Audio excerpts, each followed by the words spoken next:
नाज़रीन, मिठाणी में समाजी अॻवान एजाज़ अली चांडियो पारां हुसैनी हाउस जा दरवाज़ा बरसात मुतासिरनि लाइ खोलिया विया, जिते ॿोॾि मुतासिरनि जी सहायता कई पई वञे। उन हवाले सां पेश आहे SS न्यूज़ जे रिपोर्टर शौकत मलिक जी हीअ रिपोर्ट।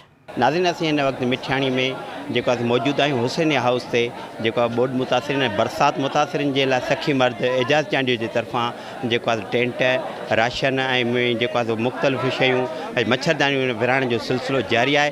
हिते कैंप ते माण्हू आहिनि, उन्हनि सां ॻाल्हि ॿोल कंदासीं ऐं इंतिज़ामिया सां ॻाल्हि ॿोल कंदासीं त हू असांखे इन बाबति असांखे वधीक छा था ॿुधाइनि। असां हुसैनी हाउस जे तरफ़ां पहिरें ॾींहं खां वठी जीअं बारिश जो सिलसिलो हलियो आहे, असां कमु कयूं पिया था।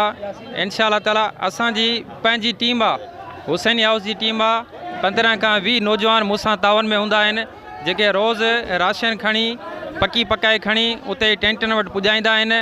ऐं मारोड़ा तमामु घणो परेशान आहिनि। मारोड़नि जी ख़िदमत कंदासीं।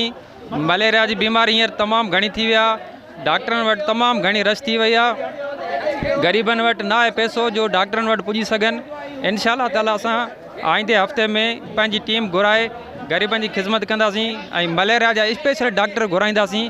असां हिते हुसैनी हाउस ते इंतिज़ामिया उन सां ॻाल्हि ॿोल कई थी।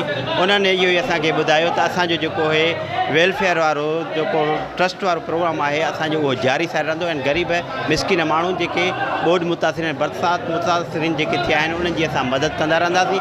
ऐं असांजो वसार आहे उन्हनि बेपोच मारोड़नि जी असां ख़िदमत कंदासीं। वरी ॿिए पासे उन सां कैंप ते माण्हू हुआ, उन्हनि सां ॻाल्हि ॿोल कई थी। उन्हनि में इहा ख़ुशीअ जी लहर हुई त उन्हनि इहो ई असांखे ॿुधायो त असांखे राशन, मच्छरदानियूं ऐं काफ़ी शयूं असांखे हिननि ॾिनियूं आहिनि। असां हिननि जा थोराइता आहियूं। कैमरा टीम सां गॾु शौकत मलिक, SS न्यूज़ मिठाणी।